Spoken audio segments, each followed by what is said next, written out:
My name's Derek, and I'm not much of a writer. I actually try to avoid it when I can, but something's happened to my best friend Matthew, and I've got nowhere else to go. I've always been a bigger guy. I was blessed with wide shoulders and a skinny waist. I've been on some type of football team since the Pee-wee years, all the way up to college where I am now. I know that'll set some people off immediately. They'll think I must be some sort of asshole or have a cocky, egotistical complex, but I swear I mostly keep to myself. I don't, or rather, didn't, have to go through my daily routines alone. I had a roommate called Matthew. He was almost a direct contrast of me. Tall, skinny, quiet, insecure, but still an amazing friend to have. For years, I've been trying to get him to work out with me, to help build his confidence up. He's a handsome guy that just lacks a little bit of oomph to set him apart from the world. I knew if he could look at himself in a mirror and be proud of what he saw, then there would be nothing that could stop him. His chances of success in life made mine seem tiny in comparison, and I just wanted him to see that. But try as I might, he was always too insecure to go to the gym. He was always worried of looking weak in front of people and usually lost his motivation mid-workout and fell into a depression the rest of the night. I brought up the idea of supplements and pre-workout to him to give him that boost that he needed to at least get started. He was never against it, but never was fully interested either. Flash forward to mid-semester of sophomore year, and I noticed that he'd started buying weights for a home gym. He started setting up his bedroom into a makeshift gym and had a smile plastered to his face for a while as things came together. "What's gotten into you, bud?" I asked one night as Matthew unboxed some free weights from a rather large box. "I've been thinking about it, and you're right. I should try to get into shape a bit. This Q-tip thing isn't working out for me." The smile on Matthew's face didn't falter as he pulled out some decently heavy weights from his box. "You know, it might take a little bit of time for you to be able to lift those without hurting yourself," I said while letting my eyes skim across the heavy metal plates in his hands. I felt a little pride welling up inside me at my friend's excitement. "Yeah, I know, but I've just bought this pre-workout online and it's making me feel amazing. It's only been a few days since I've started drinking it, but it's really helping me kick my ass." Matthew struggled to drag the box of weights into his bedroom. He was already looking more confident in himself. "What pre-workout did you get?" I called out towards him as he crossed into his bedroom. "It's called Atlas. I left the can in the kitchen if you want to take a look at it." I glanced over to the sink to see a dark red container next to a shaker bottle of similar design. I made my way over to it while hearing the sounds of struggling grunts coming from Matthew's room. I let my hands grasp the container and examined it. The slogan, written in slick and shiny metallic black lettering, read out, "Atlas, drop the weight, break the chains," and depicted two worlds colliding behind a large and perfectly chiseled man staring upwards towards the lid. "Hey, Matt, where'd you buy this again?" I yelled out while inspecting the bottle in my hand. A red dust rubbed off onto my skin, remnants of Matthew's last use. "I got it online. It's a limited edition trial run. I managed to email my way into the testing group. I just have to send in some updates every week, and they'll send me a new bottle every month." "Well, let me know how it works for you. I'd be down to try some if they ever do a full release." It was after that night that I started to notice changes in Matthew. His walk was the first thing to change. His shoulders widened and broadened out. His walk was full of confidence, and he moved with a purpose. Whispers started spreading around campus, talking about how handsome Matthew was and how they never noticed it before. I was hoping it'd get Matthew out of his shell. Instead, I think Matt heard those whispers but decided to work on himself and never acted on anyone's gaze. If anything, he started becoming more reclusive. He'd lock himself in his room all day when he wasn't at school. Shortly after that, he began to start taking online courses rather than attend lectures.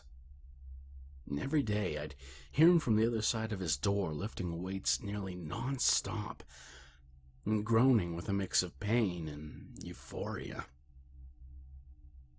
Weeks passed, and I never caught a glimpse of him.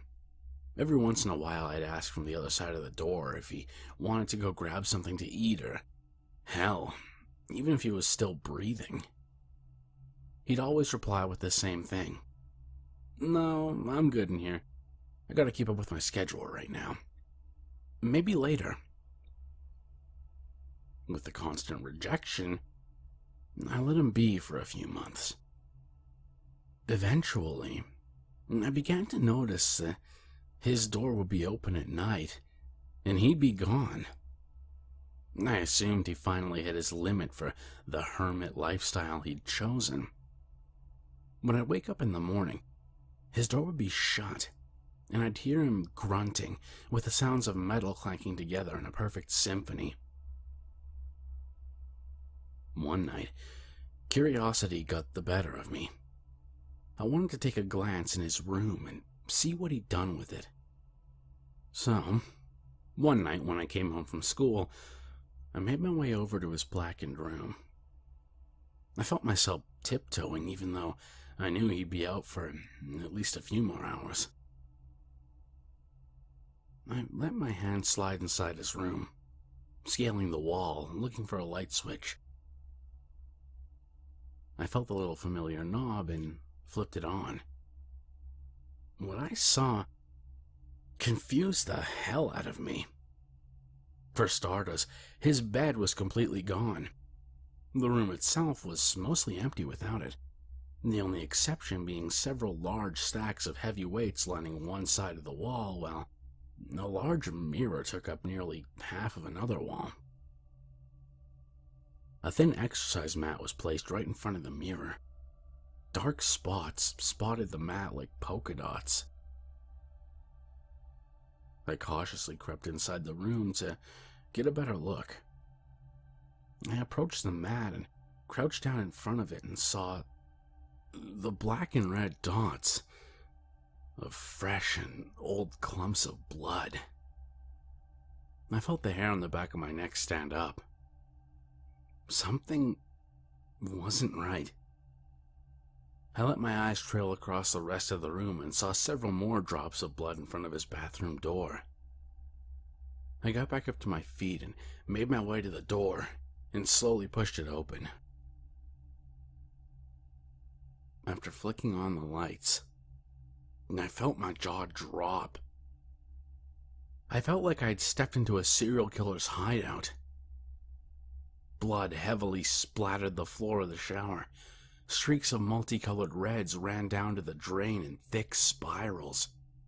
To make things stranger, on the bathroom sink lined bottles and bottles of makeup concealers, all the same color as Matthew's skin. I had no explanation for what I saw. It scared the hell out of me. I closed everything away just as it had been and went into my room, praying there was an explanation for what I'd seen. I waited in my darkened room until 4 a.m., when I heard the heavy footsteps of my roommate return home. He walked straight to his room and shut the door. I decided to give him an hour to relax before I bothered him. I didn't want to break his trust, but I needed to know what the hell was going on. Even though I was groggy from the lack of sleep, I had tried to fall into my morning routine. I took a shower, got dressed, and prepped myself for an awkward little talk with Matt. I mustered up my courage and walked over to his door. I heard him groaning and grunting from the other side. I braved a straight face and lightly knocked. "Hey, Matt, can I talk to you?" I asked through the wooden frames of the door. "What do you need?" the voice replied. I hadn't heard Matthew in months. Whatever this gravelly and husky voice was, it only vaguely resembled the undertones of my friend. "I'd rather talk to you in person. I haven't seen you in forever." I grasped Matt's door handle and began to twist. I heard heavy footsteps sprint over to the door and grab the handle, twisting it back in place with such a force that I could have sworn the handle was being controlled by factory equipment. "Don't," I heard Matt growl inches from my face, only separated by a thin layer of wood. "I'll be out in a second. Just let me get cleaned up." All right, I'll be in the kitchen." I felt my knees shake slightly as I walked away from his door. Something was telling me that this whole situation was very off. I felt almost threatened by my lifelong friend. I made breakfast for 2 while I waited for Matt. I hoped the food could be a little peace offering between us. I had a seat at the table and began to scoop up some bacon when I heard Matt's door open. Stepping outside of his dimly lit room was someone I had never seen in my life before. His facial features were similar to Matthew's, but his body couldn't have been further from Matt's. This man was large, wide, and thick. He surpassed me by leaps and bounds. I could scarcely believe his shoulders could squeeze through the door frame on his way to the kitchen table. Every step he took showed muscles rippling just under his skin. His body fat seemed to be non-existent, and his physique was downright disturbingly powerful. "You wanted to talk?" the Matt-like thing asked as it walked towards me. His expression didn't seem hostile. It just seemed insane. His eyes shone like white mirrors, reflecting any and all light in front of him with just a pinprick of a pupil visible dead center in his eye. My gasp slipped out of my mouth before I could speak. The man's head turned slightly in amusement. "Matt, is that you?" I asked, putting my bacon back down on the plate in front of me. Matthew smiled, his pearly white teeth parting his lips. His canines protruded past his row of perfectly aligned teeth. "New and improved," he smirked. His eyes settled on mine, and for the first time in my life, I avoided eye contact with him. His predatory gaze seemed to look past me and straight into my soul. I felt like who I was as a person was being sized up by a larger creature. Like my very essence was being threatened by this man. I forced a smile and braved a look at him again. "You look great, man. How'd you do all this in just a few months?" I asked, my voice breaking. I swallowed my anxiety down and tried out a chuckle towards my friend. "That Atlas stuff really works. Every day I can feel the difference in me. I hurt like hell some days, but it feels so good to push past my mental barriers." His needle-thin pupils traveled down to the small, cheap wooden dining chair in front of him. He gave a slight shake of his head, as if deciding the chair wouldn't be able to support his weight. "That's amazing. I've never seen a transformation like this. You don't even look like the same kid I grew up with." I tried to probe my way around my real question. "Are you really Matt?" "You just have to break the mind a bit. Your body says stop. You've got to tell it to fuck off and keep going. Once you do that, the little voice in your head changes. You can hear something egging you on to keep going. You have to listen to that voice. It's got its shit together. It knows the more you hurt, the better you feel. I watched the saliva trailed across Matt's lips. He quickly lapped it back up with his tongue and grinned. Well, damn. I was just making sure you were okay. Now that I see you like this, I guess I need to stop worrying. I gave an uncomfortable laugh. You know you're one of the few people I care about. Matt's tone shifted into a slither of words, shushed but dominant. I've been talking to the guys who make Atlas, and I think I could get you into the trial. I let my eyes meet his. They pierced into me with an unmatched intensity. I don't know, man. I'm enjoying being all natural, you know? In response to my answer, Matt leaned against the wooden table, arching himself closer to my face. I could smell thick layers of makeup coming off of him. Fuck being natural. God made things too damn hard for that path. I want you to feel the same ecstasy I do every time you tear your body down. Matt leaned so far over the table that his nose was just inches from mine. I couldn't make out the irises in Matt's eyes even at this distance. His eyes didn't look human. I'll think about it, I replied, slowly scooting my seat away from this muscle-bound monster. Matt gave a deep chuckle and squeezed the edges of the table in his hands. I heard the wood crack slightly under his grip. Suit yourself, Matt croaked, his grin widening. I held my breath until he slid off the table and headed back into his room. The wooden table had bent where his hands had been, revealing imprints of his palms and fingers.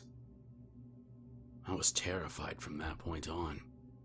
Within the same week as that encounter, I had purchased a pistol in case whatever that thing was that lived in my house ever got violent.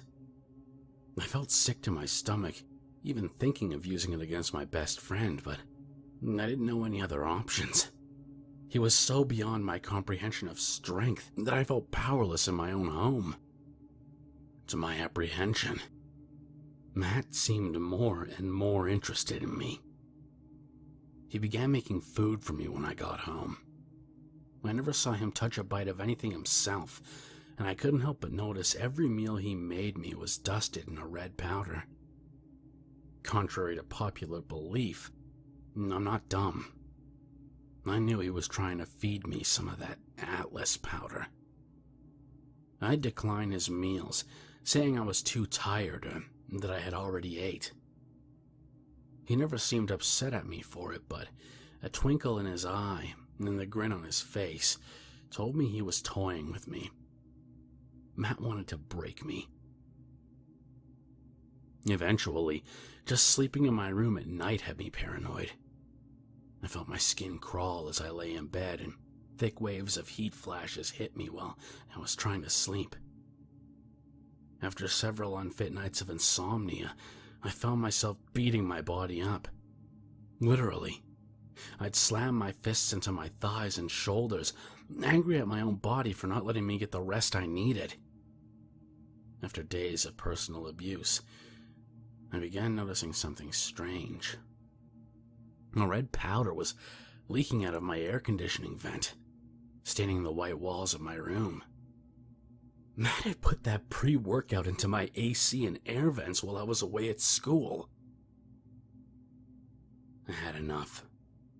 I was horrified of Matthew, but also angry. A primordial rage was boiling deep down inside me. Matthew had to leave. I walked right to Matt's door and busted it open. What the fuck do you think? I cut myself off when I saw what I saw. Matthew was standing in front of the large mirror in his room with a knife in his hand. Thick streaks of blood lined his body at every curvature of muscle. Scars and stretch marks plastered his body like canyons, covering him from head to toe. "Oh, Derek, I haven't put on my face yet," Matthew chirped up in a surprisingly pleasant tone. He turned around to face me, his face chiseled in from the knife in his hand. "I swear, with a little makeup, no one notices." Matthew's grin expanded across his face, blood pooling at the curvatures of his lips and trailing into his mouth. "What the hell are you doing?" I managed to mumble out. The muscles in my body began to tense up with fear. "It's been a week, buddy. I think you can try your first workout session. You just need to give your muscles some room to grow." He extended his bloodied arm with the knife facing me. His pupils seemed to spasm outside his control, as if they were contorting with excitement. With the last of my bravery from earlier, I darted out of his room, then ran to my gun safe under my bed. "Come on, Derek. You'll love it. It feels so fucking good tearing away at yourself. A new type of pleasure you can't even imagine. Heaven on earth." Matthew was yelling in a sing-song tone, as his heavy footsteps began to trail from his bedroom towards mine.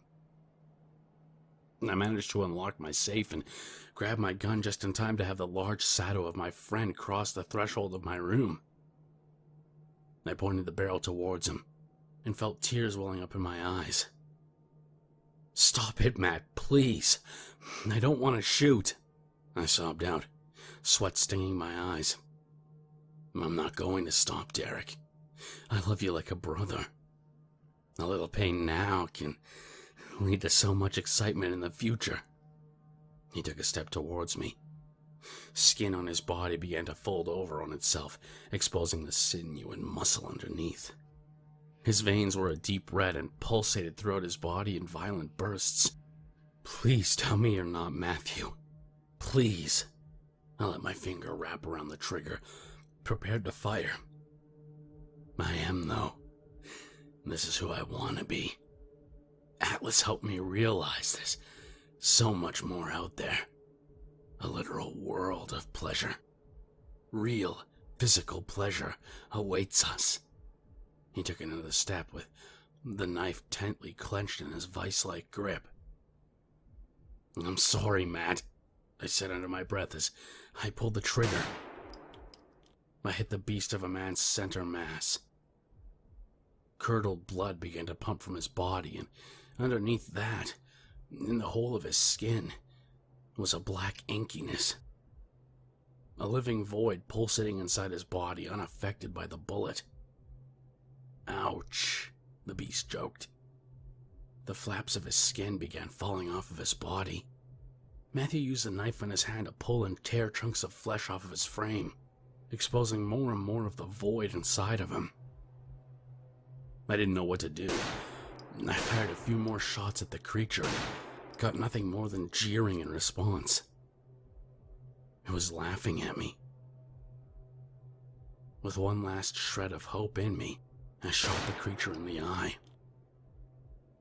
Its head shot back slightly, just enough to buy me the time to slide over my bed, around the beast and out the door. Even without us being in the same room, I could feel its eyes watching me through the walls. I ran out of our place and into my car with a speed I didn't know I had. I found the car keys in my pocket, hit the ignition, and sped off. I looked in my mirror and saw a large, black figure silhouette against the window of my home, watching me leave. I did what I could and called the police once I felt safe.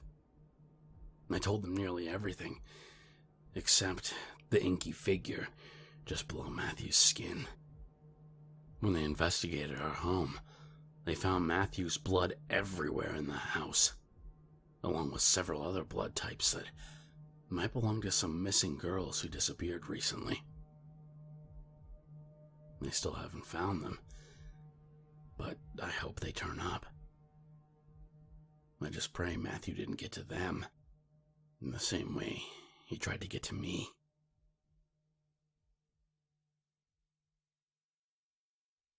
If you made it this far, I hope you'll follow me on Twitter at KingSpookCreepy.